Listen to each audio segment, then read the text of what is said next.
Brent, welcome to your store in Magherafelt, Northern Ireland. Thanks, It's great to have you here in this lovely spring morning. We've got your range of wines here we're going to have a chat about today. So this Ned that we sell in our stores and online sells fantastically well.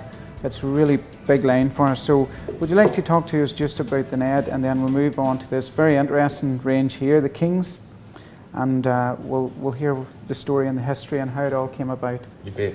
Okay, so the Ned, this is where I started 10 years ago.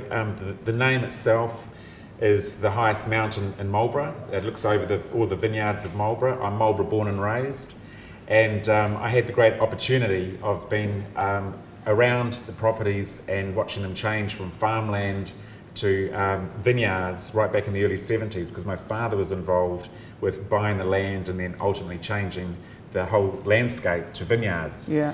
While that was happening, this beautiful mountain, the Ned, I used to go hiking, horse riding, motorbikes up to the top of the Ned, see what was down below.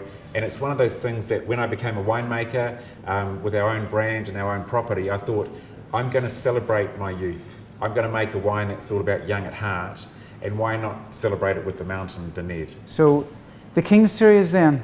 So what happened is we looked back into our past and found out they were actually descendants of King Henry I.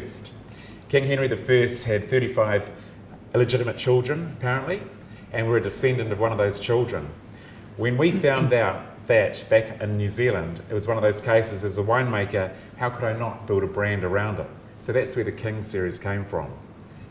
What we then decided is things like the Chardonnay and the King's Bastard Chardonnay, for obvious reasons, of the bastard side of the family, monarchy but naughty, we had to come out with that. So that's what we've got with the Chardonnay.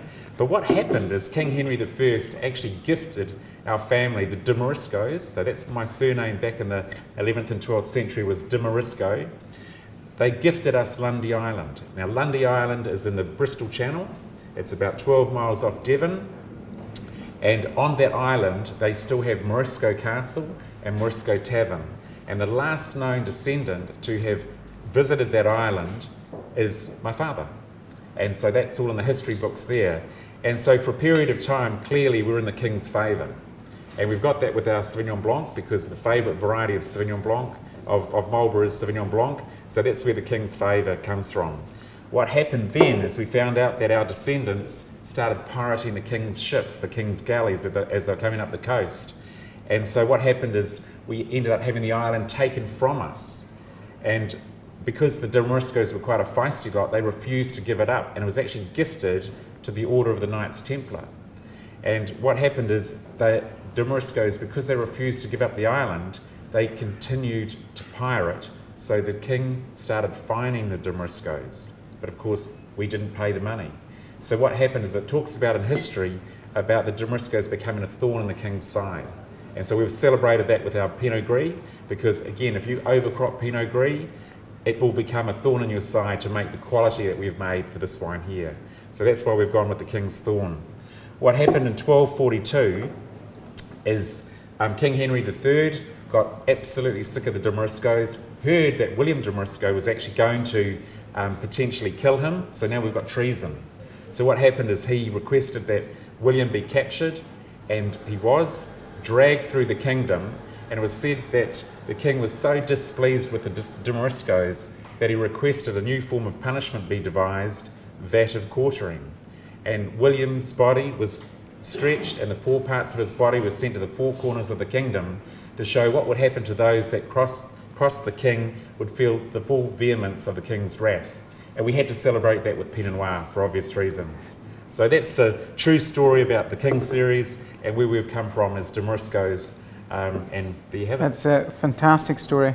Yeah, Leafield Station is a special site. You know how close it was to the winery, Kenny? It's only 4 kilometres away. And what we've done is we've really celebrated the history of that site, of that property, and come out with this wine. Again, single vineyard from the Waihope Valley. And the branding that we've put in place is now going to follow through to the branding with our Angus stud, the branding with our Romney sheep, We've got walnuts on the property, we've got honey on the property, and we're really creating a whole community of opportunity with what we can grow. And the leader of that is, of course, this wine that we've produced, 2015, the first vintage, and already highly acclaimed. And we're now starting to take that to the world. So excellent, excellent. And it's an absolute beautiful part of Marlborough down on where Leafield is. And you took us up into the mountains, and you have a plan there to build like a visitors.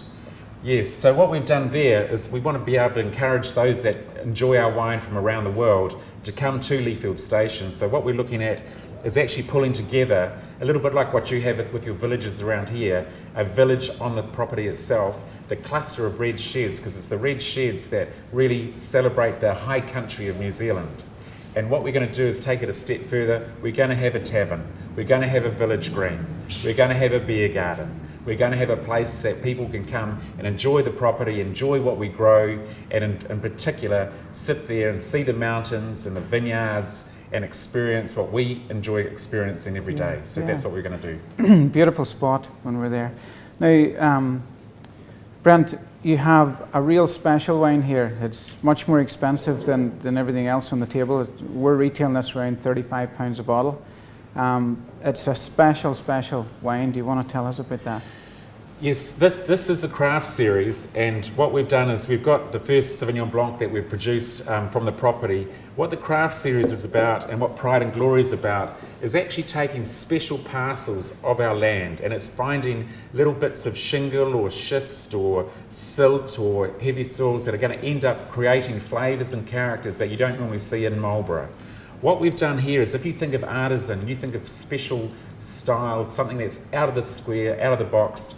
We end up hand picking that little bit of fruit, we end up whole bunch pressing it, barrel fermenting it, wild ferment, all these different things and these characters coming through, and making a wine that you don't suspect is going to be like a true Marlborough Sauvignon Blanc, or we've got other varieties like Viognier and Chardonnay and Pinot Noir, making small volumes, only 150 cases, so not a lot, and then putting a lot of emphasis on making a high quality white wine or a high quality Pinot.